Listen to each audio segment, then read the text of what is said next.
everybody. Welcome to this evening's Inspire Education Summit session.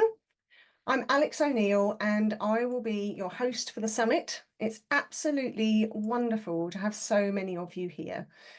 We've had a fantastic start to this event so far. If you've missed any sessions and want to catch up, fear not, recordings will be sent out to you next week after the culmination of the summit on Monday. This summit journey has been an interesting one for me.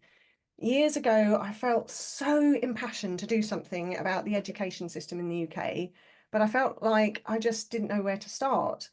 I toyed with the idea of going into teaching, but something held me back. I tried various avenues as a school governor, running my own children's club, even starting a design for running my own school.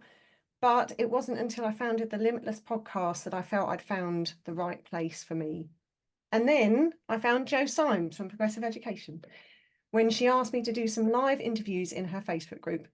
From there, we noticed more and more people in her group wanting to start up their own schools or learning communities, and we wanted to do something to help them to get off the ground.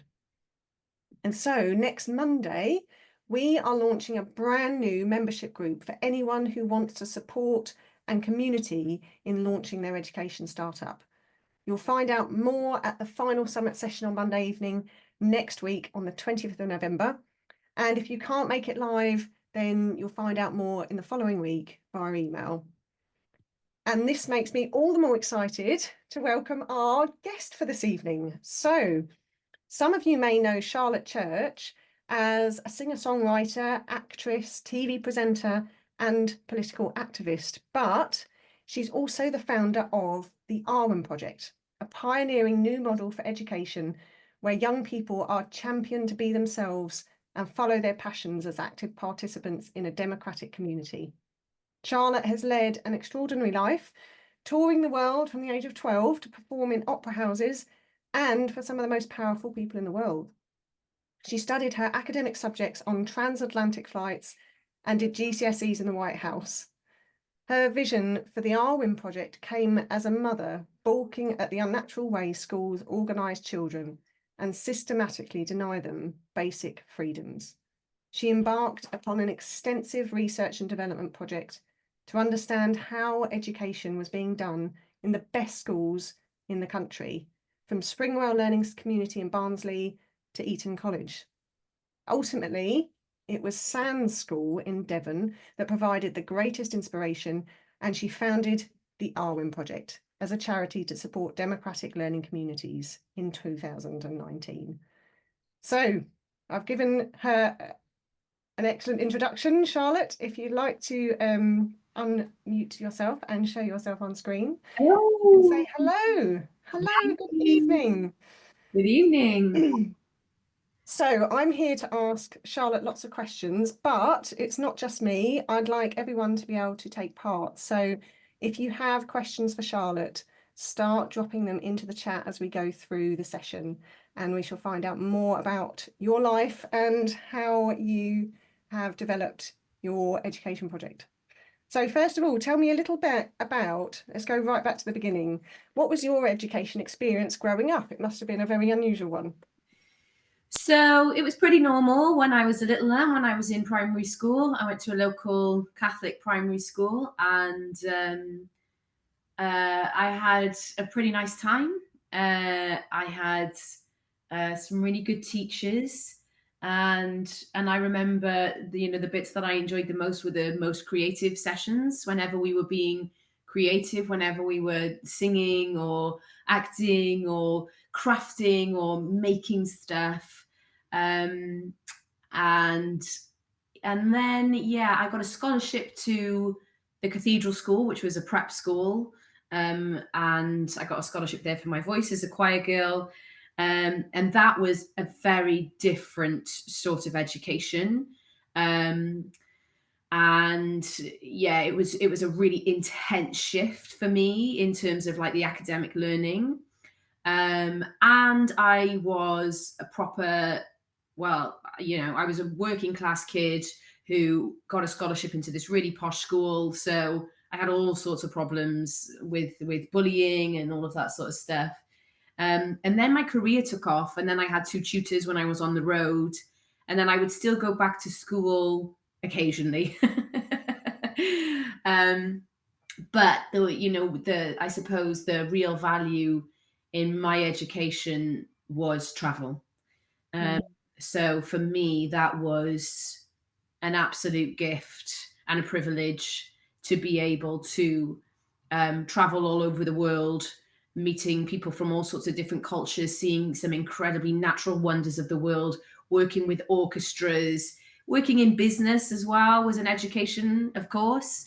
And I mean, talk about real world learning. That was Mm. hardcore real world learning. So, but yeah, really, it's I think the travel that I and the breadth of experience, the breadth of real experience that I got to have. Um, and I did a couple of GCSEs and such because it's the done thing. um, but yeah, lots of them I did in pretty unusual places like the White House and such. Amazing.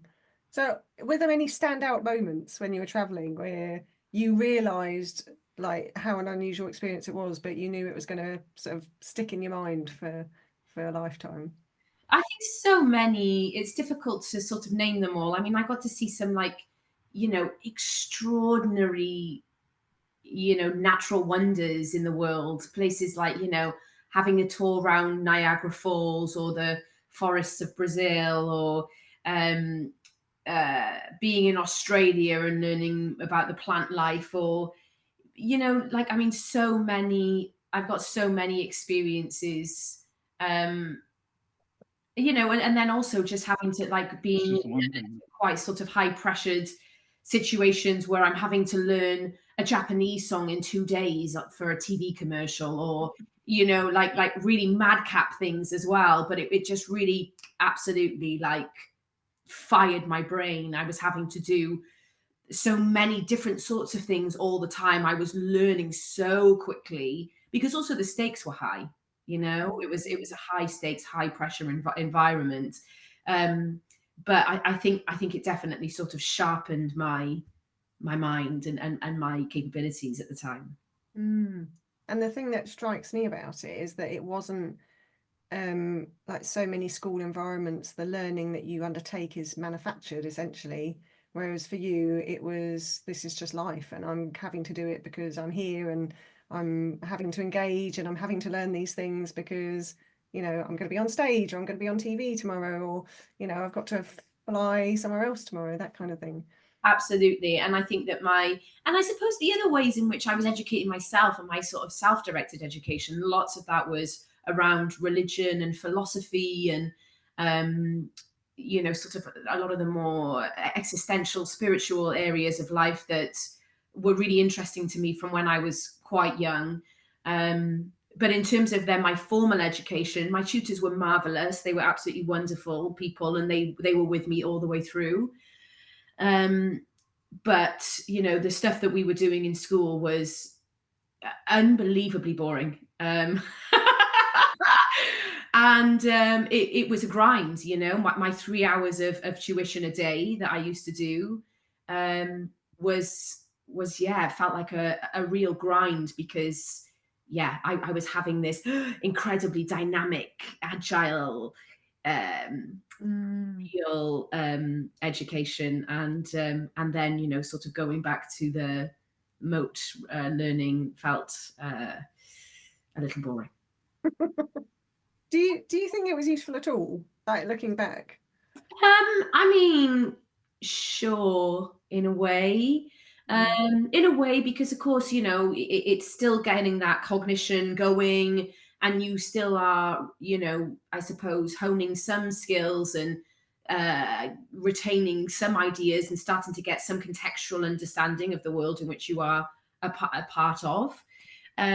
So on that level, I suppose there is a sort of general um, education that happens, but I just feel like it's such a waste of human talent in which to teach everybody the same thing. That doesn't really make much sense in my mind, because we are, as human beings, are incredibly dynamic and different, and have gifts which are different from each other. So I just feel like it's such a, when you look at the potential of humanity, never is the mind, is the capacity to learn, more expansive and powerful than in childhood and adolescence.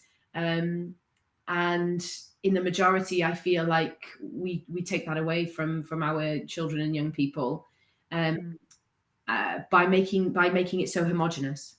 Mm. Yeah, it's really interesting. And so, given your experience when you were young, which is unusual and compared to other, other young people today, Absolutely. fast forward to when you have your own children and you're looking at their education, how did you feel about that when they were sort of coming up to the age where they were meant to be going to school? I'll be honest, I hadn't really thought anything about education since my own education. And then it wasn't, it was when the kids were starting to get towards that school age. And it was like, oh, right, yeah, school, sure. Okay, so we looked around a couple of local little primaries and reception classes. And um, uh, it was sort of like, yeah, just like sort of just mindless, just going through the motions, or this is what we do at this stage. And then it was, I just found that it felt really odd. It felt really odd to me that, I was so obsessed with my babies. And I loved them so much. And I enjoyed spending time with them. And we were having such a lovely time together that I was like, oh, this, just handing them over for such vast swathes of their awake hours Mm. feels strange. But okay, Mm. it's what everybody does. And but then the more sort of places that we were like, oh no, that place doesn't feel right. The more then we started looking into what else was out there and what other options we had. Um, and we found a really cute little kindergarten, a Steiner kindergarten, which had been going for like 20 years in our area. And we went to go and see this kindergarten, and it was delightful. Um, I don't quite see eye to eye with Steiner education the more I've learned about it. However, the way that they do kindergarten is absolutely glorious. So much storytelling, so much softness. Just like, I mean, it was just ideal. It's beautiful. It's like almost, a fairy tale idea of childhood. It was really gorgeous. So we were like, absolutely, let's go with this. Um, and so for the first couple of years, then they had a wonderful time there. And then it got to the sort of formal-ish education age at 6 or 7. And that's when it started breaking down for us, really, then around the Steiner model. And I found it a bit dogmatic, and it certainly dogmatic in terms of, these principles that were designed and set up more than 100 years ago, and to be sort of sticking to them so dogmatically didn't really make a lot of sense to me. And so then we took them out of Steiner, and we were like, oh, maybe we've made a bit of a mistake with this alternative education stuff. Okay, maybe we should just homeschool them for a year, get them back up to where they would be in primary, so they're not going in sort of at a disadvantage and all of that stuff. And so we did. We homeschooled my two at the time, little uns, and it was really challenging and really rewarding. And we learned so much about them and the types of um, little people that they were, how where their little minds seemed to be sort of interested and seemed to be going. And it was really gentle. I didn't do any academic learning with them. I tried to do some of the sort of more academic stuff with them, and it was terrible.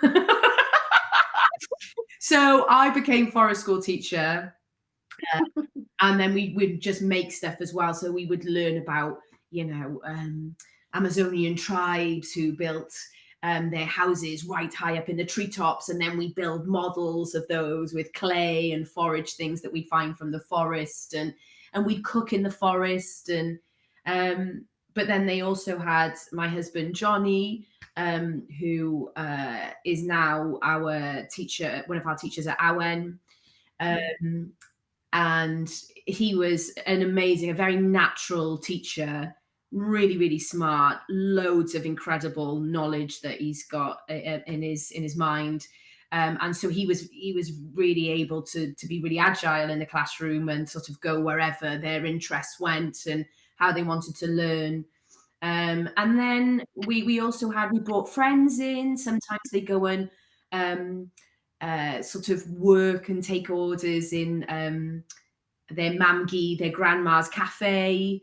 Oh, So they had all these little outlets. And then for one day a week, we had a lady called Dawn who was marvelous, and she came and did like basic numbers and letters. So basic and Johnny also covered some of that as well.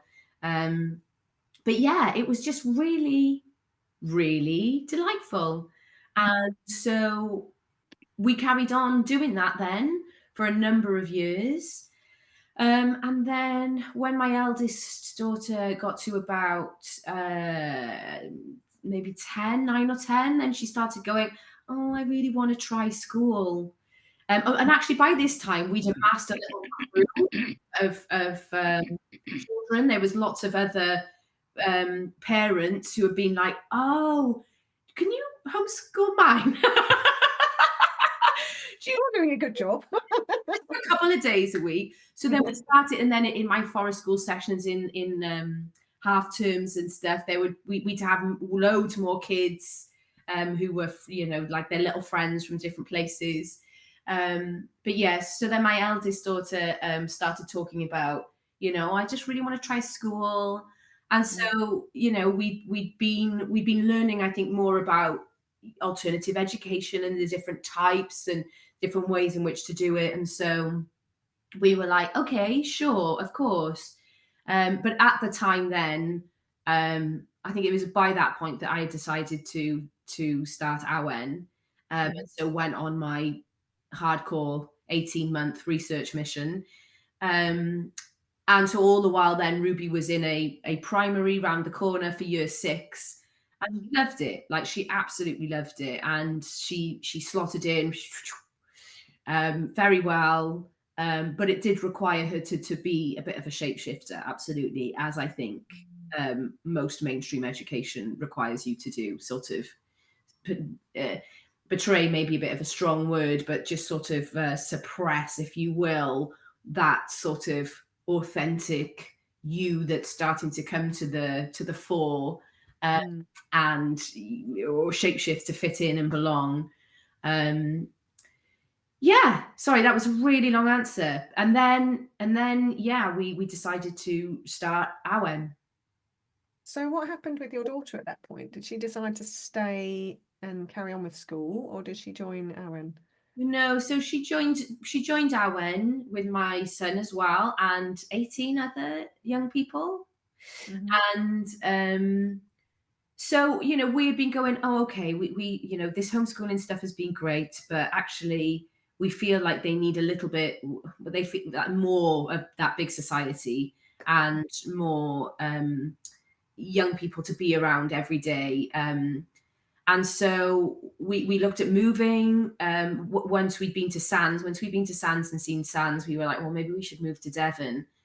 And I mean, it was literally like the morning after that I just woke up and I said to my husband, I'm going to start school. And he swore. And Oh no. and That's not then I was fun. just like, I was so tunnel visioned about it. I was just on a mission, so driven, so motivated. I was voracious for books and I read everything, books and studies. And I went all around the country and met with teachers and consultants and headmasters and education specialists and, neuroscientists and all sorts of different people. And yeah, out of that came the Awen Project, Mm. which is a very, very ambitious project. Um, we are very young. We're still very young, even though we've been going 5 years now. We're still very young, particularly in our aims and goals. We've had Mm. quite a lot of setbacks. But essentially, it's to be able to um, set up and help other people set up and potentially even seed fund um, free to attend democratic learning communities, which preferably would be in a natural environment. Mhm. Um, and that eventually, after 7 years of their operation, can fund themselves. So Mm. it would be a self-funding. Each little learning community would be self-funding after 7 years of sort of help. Mm. Yeah. So where did the sort of, I mean, obviously you said you woke up and like you were like, right, I'm starting a school, but where did the inspiration came from? You mentioned SANS, but you also did this in-depth research with loads of other schools. What did you pick out from the schools that you visited? Like, were there any standout things that you gathered? There were so many. There were so many. I mean, first of all, what it made me really understand was the size of the issue, Mm. like the depth of the issue and the depth of problems that it causes within society, the way in which we educate. So it really started to give me a bit more of a perspective on how it was essentially just not making us reach our full potential, let's say, as adults, when we sort of get into bigger wider society. um and it also made me really understand uh how brilliant sections of it really were in all sorts of different places. Um, so, I remember being in a primary school in Sheffield, St. Catherine's, I think it was called. Had a really progressive headmaster, and it was so creative. Like everything that they did, um, like it was just wrapped in creativity. So they would like have these projects where they learned about, so it was a lot of it was project based learning. And they did a lot of philosophy for children as well. And so they would have like these big projects about, the Titanic, and then they would be asking like big ethical moral questions about, what happened in the Titanic and in that situation. But in order to do it as well, they would be working with a carpenter to build like parts of what the Titanic might have looked like in their classroom. And Mm. so the whole school, every classroom, every corridor was just like totally alive with fun and play and education. I mean, it was glorious. I think that was one of my favorites, actually, Mm. just because I think it's so vital in any sort of education, because it's the thing that is exciting. Mm. Um, It's the spark, isn't it? It's what kind of makes that curiosity, alight, and then you're off and you want to find out more. And yeah. Yeah, absolutely. And it's innate within all of us. And it is definitely, very alive and well within the very young. And so it was just so beautiful to see it harnessed and given such importance, that it Mm. was literally, it wasn't just for in an art class. It was threaded throughout the whole education. That was really beautiful. Mm. Sans was, when we were visiting Sans, my husband loved it immediately. He was just like, "This is absolutely incredible. I've never been anywhere like this. This makes complete and utter sense to me, and the human experience." Um, and I was a bit like, I'm not sure. I don't know that that can work. Like, can young people really be trusted to make their own decisions?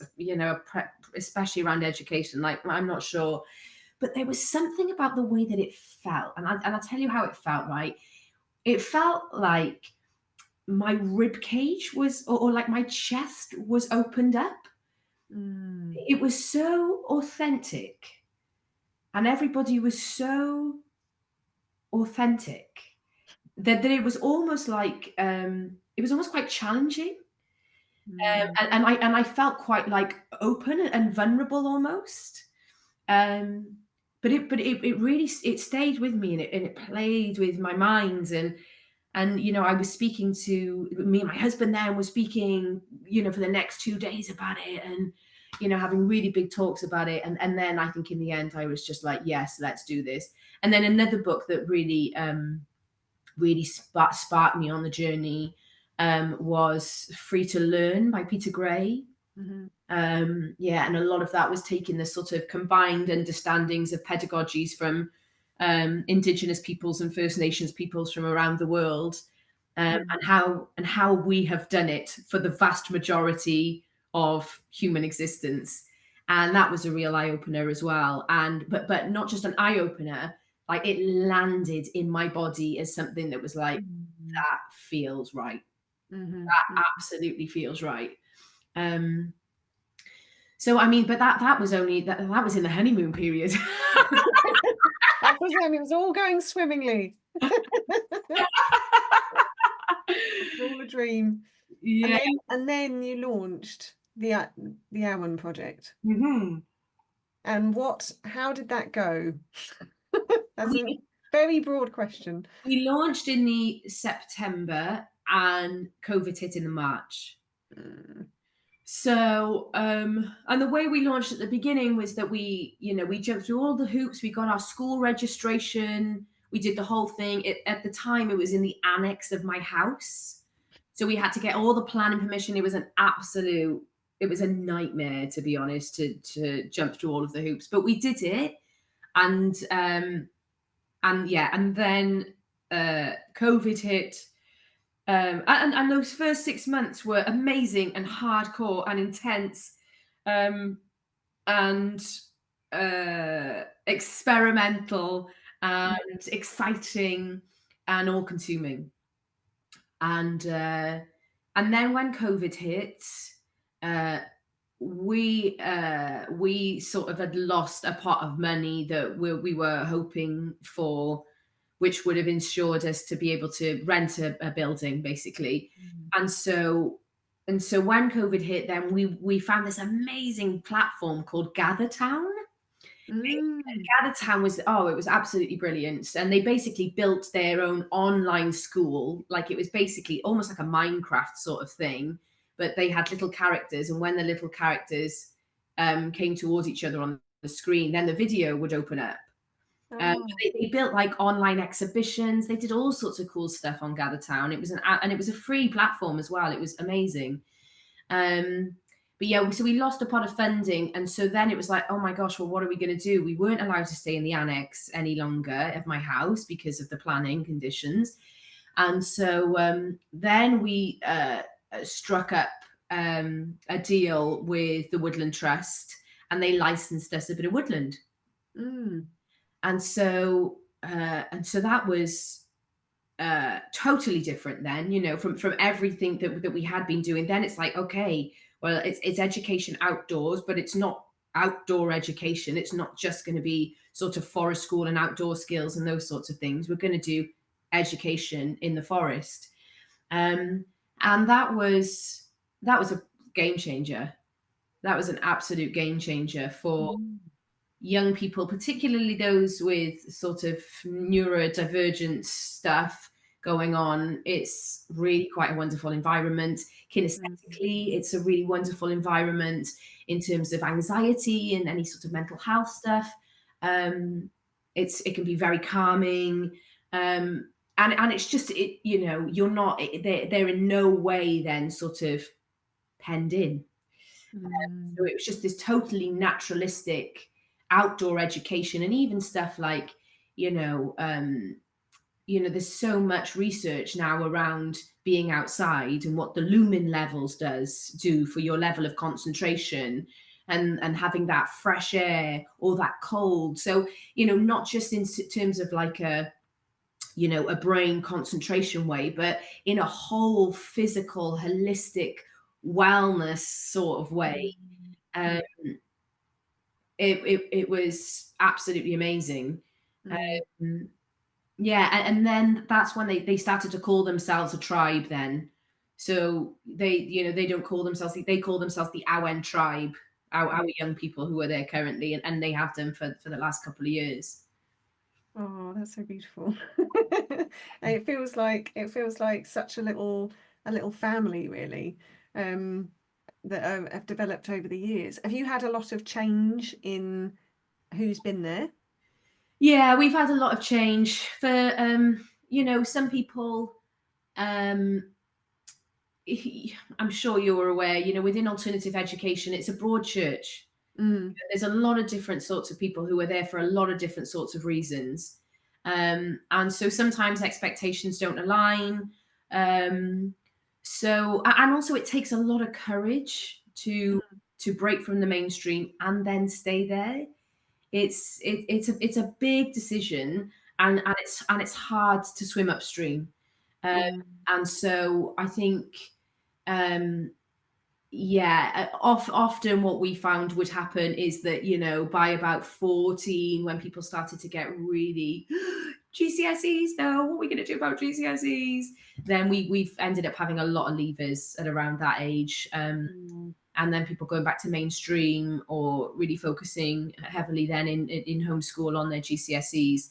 I mean, we do some bits of GCSE syllabus, but we don't sort of do like end to end GCSEs. We don't take students end to end through their GCSEs, simply because, you know, if we did do that, there wouldn't be the time mm, to do all of the other wonderful education that we think is far more important.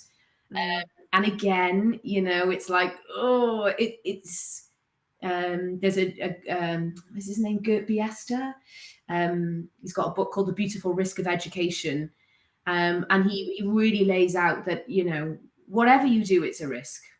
mm, And mm, so, um, yeah, but I think that lots of parents got sort of a bit nervous because, you know, of course, GCSEs still are keys to the gateway to the next door. mm, Um, but you know, I suppose we are pretty radical in that way. mm, I mean, we've had lots of students who have taken GCSEs mm, and done very well. Um, and yeah, we've done, you know, our young people have been, they've made a film of Macbeth when they were like 13. uh, wow. which is amazing. um, but yes, I think that at the beginning, we really thought, no, we can do it all. We can do Mm, GCSEs, and we can do, you know, project based learning, and we can be incredibly creative and agile, and we can have sort of democracy at the center and sociocracy and really holistic learning. And I think as you get through it, it's like, I don't know if you can, mm, because, you know, those GCSEs, they're chunky. yeah. They're chunky and they take up a lot of time and brain space. Um, and yeah, Yeah, there's a lot, as you say, to try and fit that into something which is completely not built for tests and standardized tests and that kind of thing. So yeah, I can completely see that. So I've got a couple of questions coming in the chat, so I'm going to do a little swerve and see if we can answer a few questions. So Annie asks about, well, she says she was very interested in your varied life experiences. Um, and she wonders, what were the difficulties for you in your educational experience as you grew up? And also, if your parents enabled you to have that agency and advocacy for yourself when you were younger. interesting. Um, so I didn't really have that many difficulties necessarily. I was really good in school. I did really well. I was bright. I was dedicated. You know, I remember when I was doing my GCSEs, my friends in school were like, why are you bothering? Like, why do you even care? Like, you've already got like a crazy career. Why are you bothering? And I just wanted to do well. Like, I just wanted to be considered smart Mm. and clever. And so, and then in terms of my parents allowing me agency, I mean, to a point they had to, you know. When you're jetting off around the world, there's not much they can, Well, I mean, they were with me the whole time. yeah. They were Yeah. with me the whole time, and so in part they did, absolutely. In part Mm. they tried to nurture a sort of a self advocacy and a sort of fierceness, because my Mm. situation required that, and so they did in some ways, Mhm, mhm. but not in all. Okay, I've got a question from Wendy, who says she loves the concept idea of a democratic school that's free to attend. Um, can you imagine a future in which this is found within the state education system? And if so, how can we make it more likely? Well, firstly, our provision is so much cheaper. So as soon as you Mm. take education outdoors, then your overheads just like go. So we're probably about it costs us about 40% of what it costs the mainstream to educate a young person. Um, so we're a much more low cost option to begin with. Um, we've also, when you've got a lot of passionate people, Mhm, when you're putting young people and your young people at the center of a community, then it has a galvanizing effect. People are they want the best for their children in the majority. They will work towards that in the majority. And also what we are massively lacking in society nowadays is community, like a real sense of shared purpose and mm, uh, yeah, community. So lots of our fundraising projects then like include the whole community. So we have a wild banquet once a year where we hold a really posh dinner in the forest. We have a full moon silent discos that we hold every month, that we ticket. We're going to have like Christmas movies, do some Christmas movies this Christmas. Our young people have gone out busking every Christmas with their band, and then they learn all sorts of different songs, really, really wonderful songs as well, not just like, you know, endless just Mariah easy Carey standard. Christmas songs. Maybe one or two Mariah's.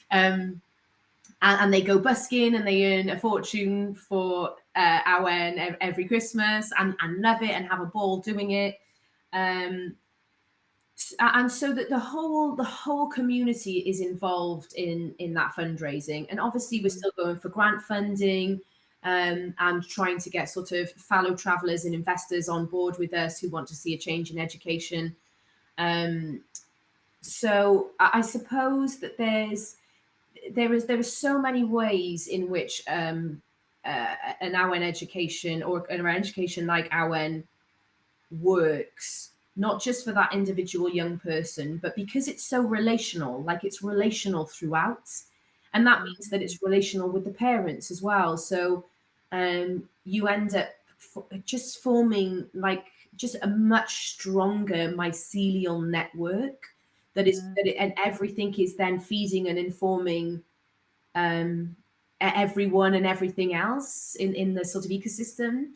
mm, Um, so I, yes, in answer to the question, yes, I do see this being um, potentially a part of how the mainstream could work. mm, Um, the, and part of the reason that I see it working is because it literally raises the whole community up, mm, because often parents feel like they've got much closer relationships with their young people. Often we are then sort of like weaving and binding more of the outer community and the family together. People are making more connections amongst the, with the community, working together. They're closer. Whereas in mainstream, unless you're sort of a parent governor, but even then, because of the whole hierarchical state of it, it's like, oh, it's edgy.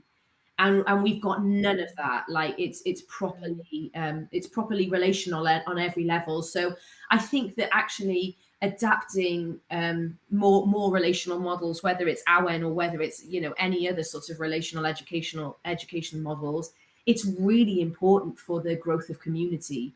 So yeah, I do absolutely see it being part of the future. Let's hope so. And you were saying Owen is going to be, you're hoping to kind of promote this sort of model wider around the UK. Yeah, we never wanted it just to be one, but it's taken such a huge amount of life energy just to keep this one going. And we've had so many setbacks with funding. I think that we were quite naive at the beginning, and we thought that that people were really ready for this change, and people were really calling for this change. And it just, like everything that is happening, or the vast majority of stuff that is happening in mainstream education, is going against the science of learning and human development. So we were like, we're gonna have so much support, and actually, it's at times felt like a war of attrition, and so it's been an education for us to really go, maybe we're a bit ahead of the curve in a way, and especially in terms of trying to make it free to attend, trying to then be able to support and seed fund other people to be able to do this. Yeah, so we would love to see these sort of learning communities popping up in all sorts of environments. There's no reason why it couldn't exist in an empty high street shop in inner city Birmingham, or on a farm in Pembrokeshire, or the way in which we've sort of built the blueprint, which is that that central core democracy, it belongs to the young people. Like their will is sacrosanct, and all of the, we have the Guardian gathering, which is like the parents and guardians sort of democratic meeting, but we can only sort of like suggest things, or bring things to the sort of the young people, the tribes democratic process. So yeah, I don't know if that answered your question. Sorry, I've gone off on lots of tangents. No, that's all good. But yeah, that's the very interesting thing, isn't it, about having a democratic setting, is that it's never one person's choice what happens next. It's everyone, it's the whole tribe working together. Yes, absolutely. And I think that it is literally the antithesis to the speed at which everything is moving now. Like everything is, like the speed of time itself seems to be speeding up. Like because of these, this sort of late stage capitalism that we're in, which is just like, ravenous, and everybody's expected to do more, watch more, take in more, be more. And actually a democratic process is pretty slow. And it takes time, and it's not always democratic. It's also working on sociocratic principles, and there's lots of ways in which they've been our young people have been doing this now for 5 years. Some of them have been there since the beginning, so they've got all sorts of like processes and ways in which to make decisions and do things and make things fair, or have difficult conversations, because as I said, with alternative provisions, not even with alternative provisions in mainstream as well, there's so much polarity in the world now. There's so much polarity with parents' opinions and people's beliefs, that within a democratic setting, that's complex. When you're really getting into that stuff, because that is part of what we're here for. Where we're also about at Awen sort of providing a soulful education. in which where young people start to really be able to self-actualize, and really start to understand who they are in relation to their context, their ecosystem, their families. And there is no doubt that there is a part of that that is, I think that we're so concentrated in mainstream education on the physical and the mental, and a little bit now the emotional. But Mm, we've also got this spiritual side, mm, whatever that might be for all sorts of different types of people in different faiths or non-faiths or however it is. That is also a part of a human being that needs to be nurtured. And our ancestors and people within indigenous contexts deeply understand that is a huge part of what it is to be human. And so mm, I think that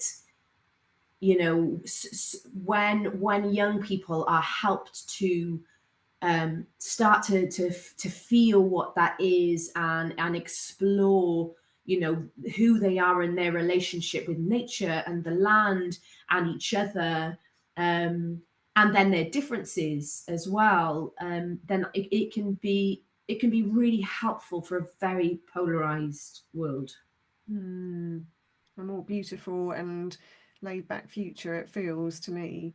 Um, okay, so I've got Tamsin in the chat who says, um, she'd be very interested to know how you learnt how to run the democratic elements of the Awen Project.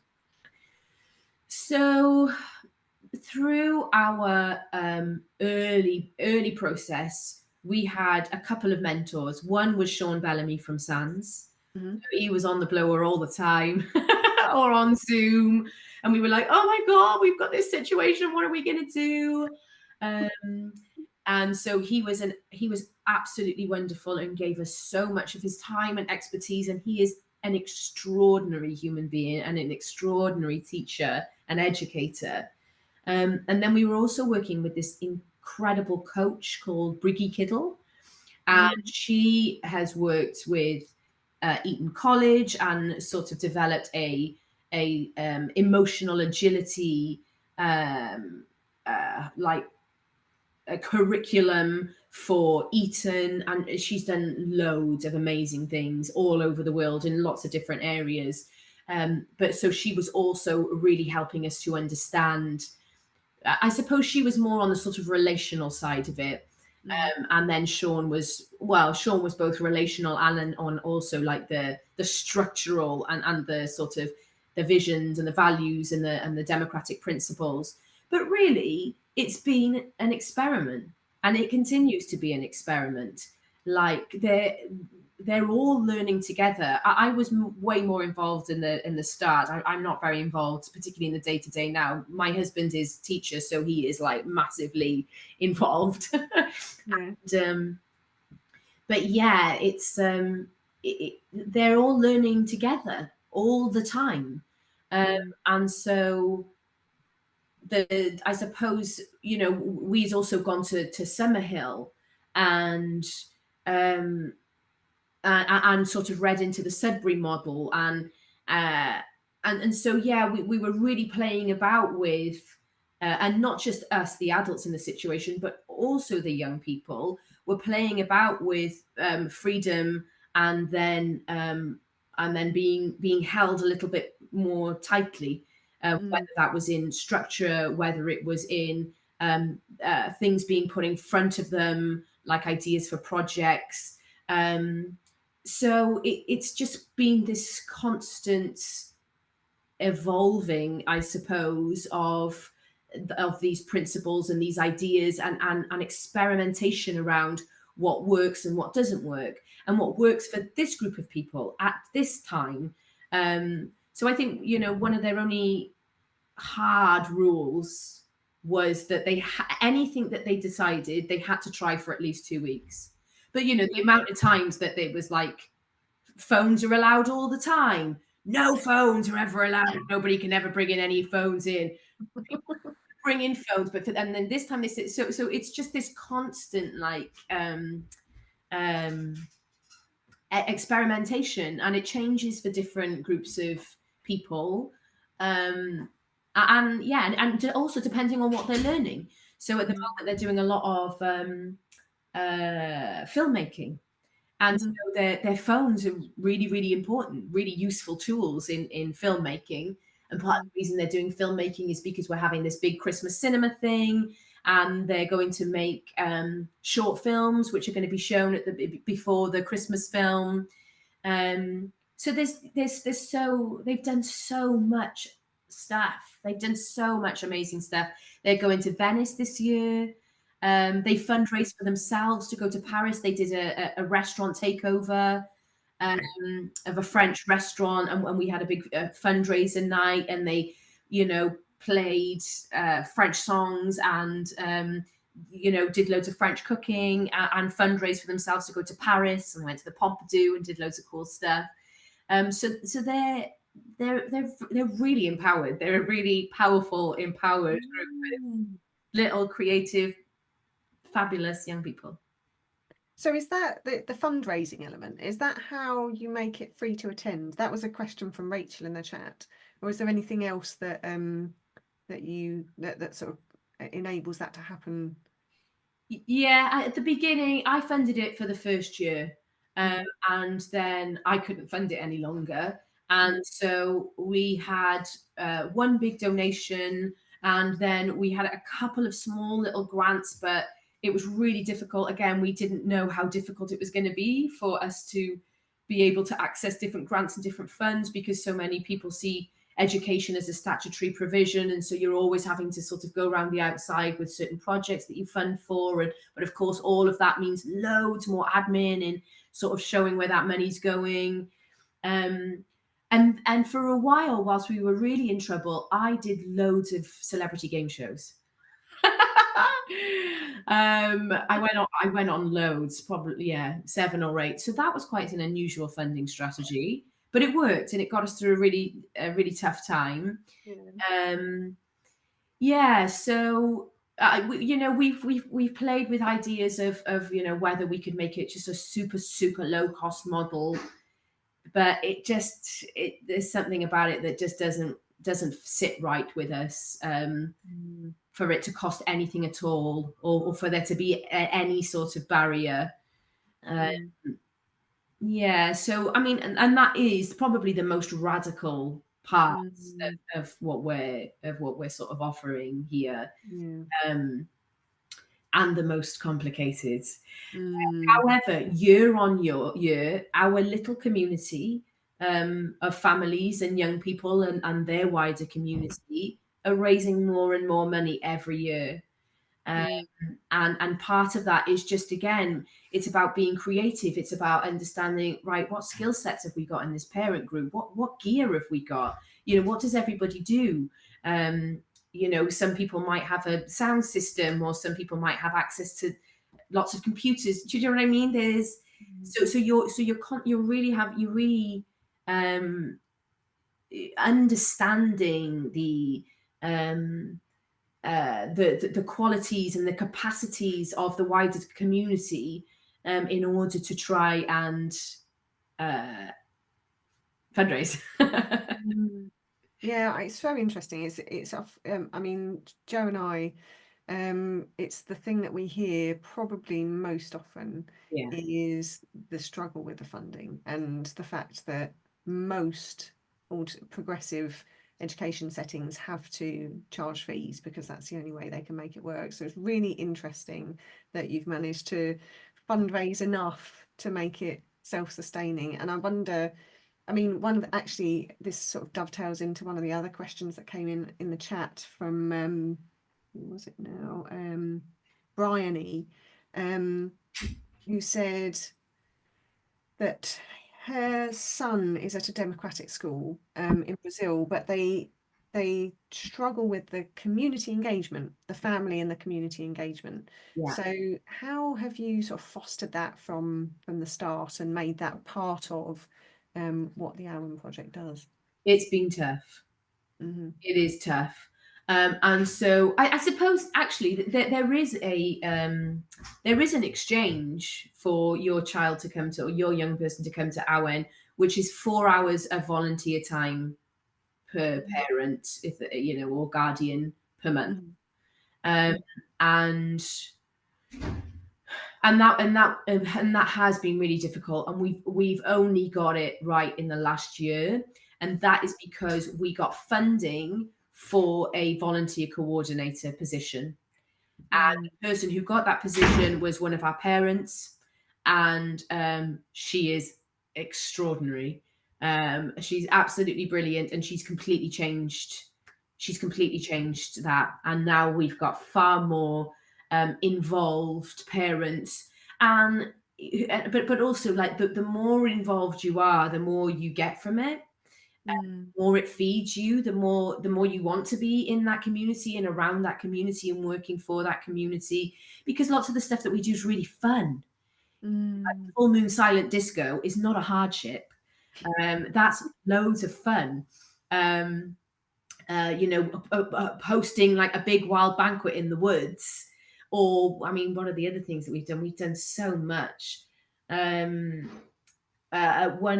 year, the young people did they collected loads of rubbish and trash from forests and beaches, and for months they were collecting all of this trash essentially, and then they made these amazing trash monsters in the woods. But it was brilliant because then they were talking about, like, that was their curriculum then for a time. So there was, elements of crafts, elements of psychology, elements of like monsters in mythology and in story, loads of ways in which and then of course also rubbish and what rubbish does to our ecology, and plastics and different types of plastics. And so it went in loads of different ways. But yes, and actually, because then we had, so it was stuff like when our parent rota for that 2 weeks was pretty much just going and camping out in the forest to look after the trash monsters. So we had a rota of, which was amazing actually, because then you've got like, you might be one solitary dad or a whole family who then go and camp in the woodlands, and which you're not generally allowed to camp in because it's like beautiful ancient woodland, to look after the trash monsters. So yes, it has been complicated to really get the momentum going within our sort of volunteer parent group.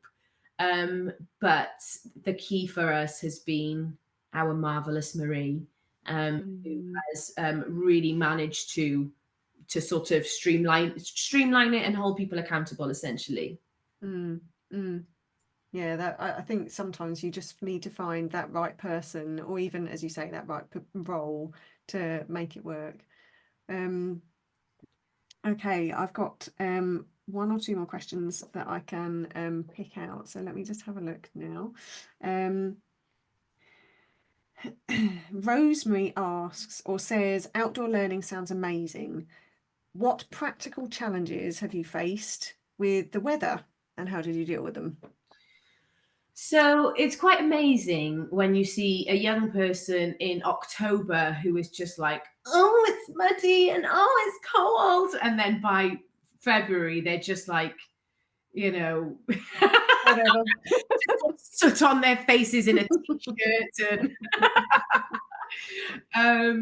So I think that there is a natural resilience that builds up when you are outdoors, all of that time. People get better in terms of like really understanding what clothes that you need, what clothes you need in those environments. We've got 2 shipping containers. We didn't have these. I mean, at the time when we had the least equipment, we had one parachute called Jigglypuff that was really holy, and that was the only cover. But now we've got 2 shipping containers, which we're making into sort of small little classrooms and working spaces. We've got some solar panels on the roof. And at one point we had a scout tent, which was pretty good. but you know, of course, there are practical challenges, um, Mm, and you know, a lot of the education, and I suppose this is part of where we can definitely do better. A lot of the education is quite oral, and mm, kinesthetic and visual to a certain degree, um, but but also, like, you know, phones, if they are used in the right way, are an incredible modern Swiss Army knife. mm, You know, like, you can have apps on there that do graphic designs, you can write an essay, you can do whatever you want on a mm, phone, really. So mm, I think phones have changed the game, mm, um, in a terrible way, as many of us know. But you know, if used as a tool, it is an incredible tool in which you can do almost anything anywhere. mm. Yeah. So there definitely are practical challenges, but in a way, the benefits that come from those practical challenges and the resilience that comes uh, Mm, from that hardship mhm. is really valuable. Yeah, absolutely. Amazing. I can't imagine being outside this time of year all day, every day, but I think I'd probably love it actually after a little while. Yeah. And they've got, you know, they light fires and they're, you know, they're off, and then they run around and get warm, and Yeah, you know, yeah, they're climbing trees and they're getting about the place. yeah. Back to basics. Mm. Um, so we're coming to sort of the end of our session where I'm asking questions now, but I'm interested to know for you, real future thinking, if you were going to look, say, 25 years in the future, what do you think education should look like? Hmm. Interesting. Well, if it's what I think education should look like, Mm, um, I think education should uh, look like we've torn down all the buildings, we've torn down all the schools, and we have rewilded humanity. We have rewilded childhood, rewilded um, young people, rewilded adolescence. Um, because for me,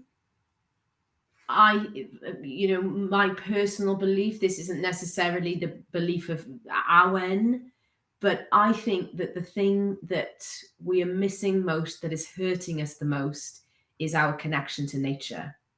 mm, And I think that when we restore our connection to nature, which is, it's, I mean, it is there, it's just that it's been made a thread, a wisp of a thread. Um, and it can be a rope, you know, that you feel that you are so connected to the entire web of life. And then everything opens up, you know, all of the magic of being alive, all of the complexity and the awe and the interest and the curiosity of being alive and how things work, and um for me is really restored through that connection to nature. So my one hope would be that it is centered around nature connection, because I think that when that really is restored, everything else will flow from that beautifully. You know, you couldn't not work in a relational way if you are really close and understanding of nature, and the fact that you yourself are nature, you yourself are a part of this bigger tapestry, this big beautiful tapestry of existence. So that would be my one deep hope. yeah, absolutely beautiful. Thank you so much, Charlotte. It's been fascinating talking to you, and I'm sure we could sit here and listen to you for the rest of the evening as well. But we probably need to get some sleep at some point this evening, but thank you so much for coming on and talking about the Awen Project and your educational experience.